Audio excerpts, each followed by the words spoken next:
Have you ever been around someone who has just a natural knack towards encouragement? It's pretty nice being in that person's presence where they like to bring out the things that are right and best and good. And they like to park on that in such a way where you feel like, hey, I've been uplifted by being in this person's presence. I like being around that person. And in fact, I hope that I can aspire to be that, just as I hope that you would want to be that kind of person. Now, there's some individuals who they think, yeah, I've heard that word encouragement, and I think you need to give me a whole lot, but they don't really dole it out very often. In fact, if anything, there are some individuals, if you can call it this, seem to have a gift of criticism.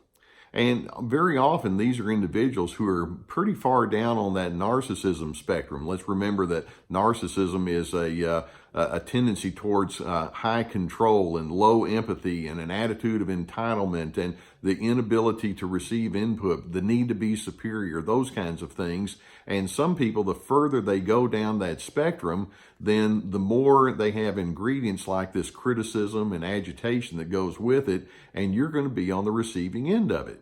Now, whenever you're in the presence of that person who has that ongoing natural bent towards criticism, there are various messages that they're going to send toward you that inevitably are just going to keep being repeated. Now, they may not say the words that I'm about to say here, but the implication is strongly there.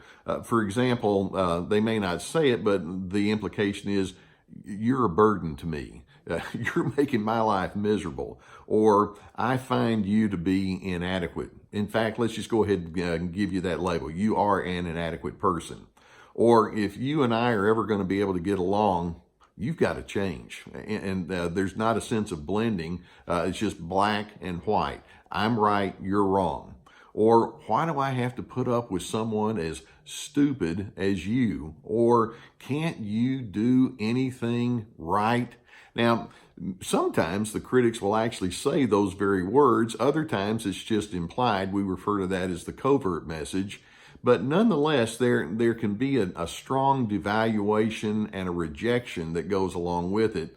And I want you to think of people in your world who tend to lean in this kind of bent. And that may be that you grew up with a parent or an authority figure who is very much that way, or you have some siblings or people in the extended family.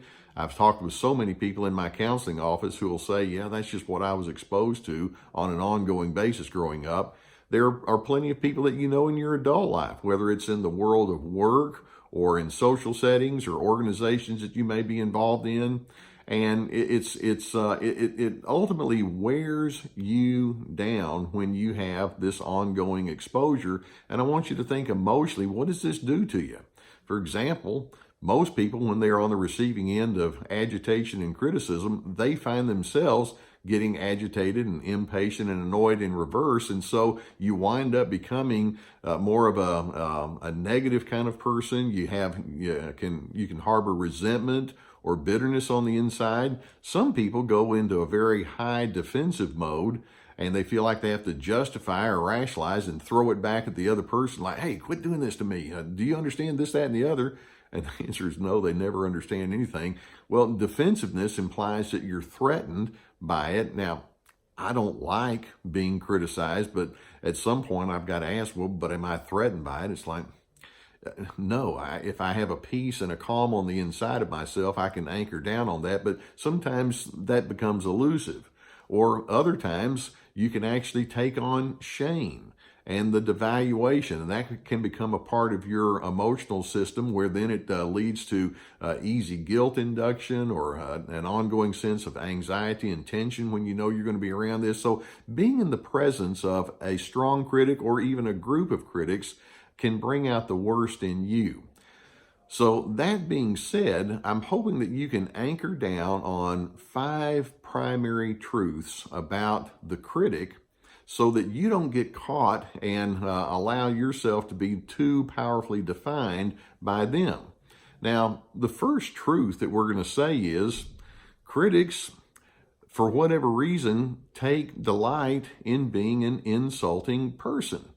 Now, if you were to actually say that, I think you like being a critic, they would probably come back and say, no, it's not that. It's just, you just keep giving me reasons to be that way. But in truth, being insulting allows them to feel superior, and in order to be superior, they need to find someone who's inferior, and well, that's where you come in. And so it's just a natural part of their game, and you happen to be a player on the stage. Or another truth that we want to hold on to is the critic is going to constantly deem you to be problematic. Now, many times you can get caught in the thought, if I can just prove to that critic that I'm not as bad as they say I am, then I'll be okay. Think again. The person who has that need to stay in the superior position needs a foil like you or like me, and as a result, they're going to have somebody who plays that role. You're the problem child. Don't forget, that's the label I've put on you. We're not taking that label off. Or a third unfortunate truth is that the constant critic doesn't want your input. Too many times you can feel like, well, I need to explain myself. Or if I can give them part of the backstory, or if I can tell them what I was planning on doing with this, that, and the other, then that's going to make everything okay. And in the majority of times, it's not. It's like, hey, look, I've already labeled you as being the problem child. I don't want to hear from you. And so factor that in as you engage. And it's kind of an unfortunate truth, but nonetheless, it's a truth. Now, there's another truth. This is the fourth truth. And that is, when someone comes at you and they're devoid of an understanding spirit, then it says that their words ultimately are empty. You know, if I speak with someone and then I've really worked hard to know that person well, and I try to understand from their vantage point where they're coming from, then I have a right to say, hey, there's something that I'm noticing here, but it's not going to come across as criticism, and it can actually be tied into that sense of encouragement. If we can look at this instead of that, then perhaps you and I can get along better. So there are times when we can confront one another, but that's not the same as criticism. A critic is devoid of that need for understanding, and frankly, that makes their words and their suggestions empty. It's void.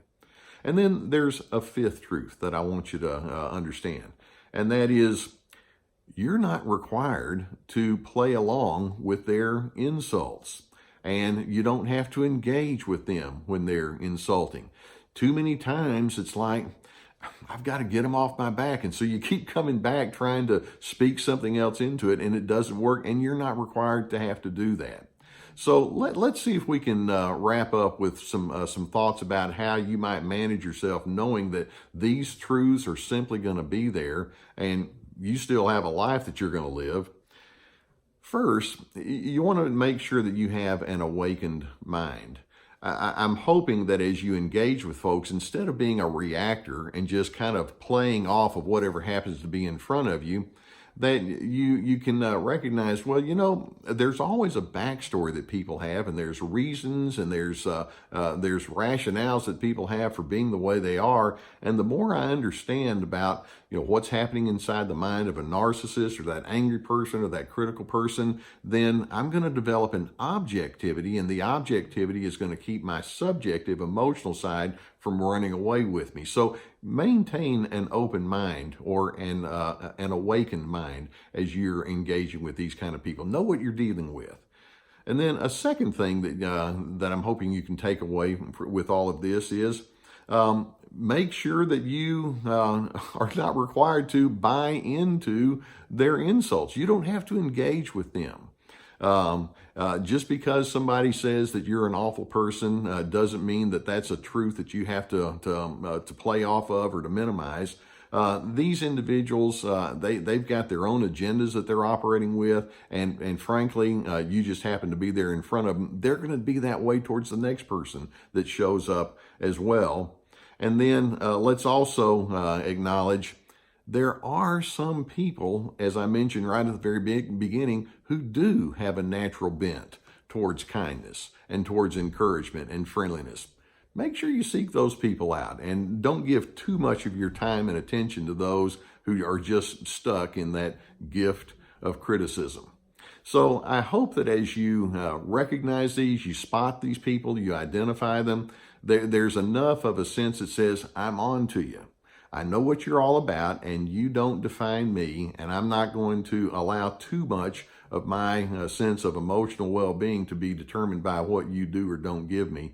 Don't let them establish your pace. These are damaged souls, and you're not required to carry their damage on the inside of you. Now, I do hope that you find these videos to be of benefit. That's why I'm here, and I really enjoy doing this, and I'm honored that you would have me along the way as you are on your growth journey. If you would like, I'd encourage you to hit the subscribe button that's below here, and also below the video I have some resources, books and workshops and other things that you might find to be helpful, and I would encourage you to avail yourself to that. Keep in mind now, Dr. C, DRC, stands for dignity, respect, and civility. And I'm wanting you to join me in making those primary ingredients in your life, and perhaps in doing so, we, all of us, can make a difference. So thanks for having me along, and I will see you next time.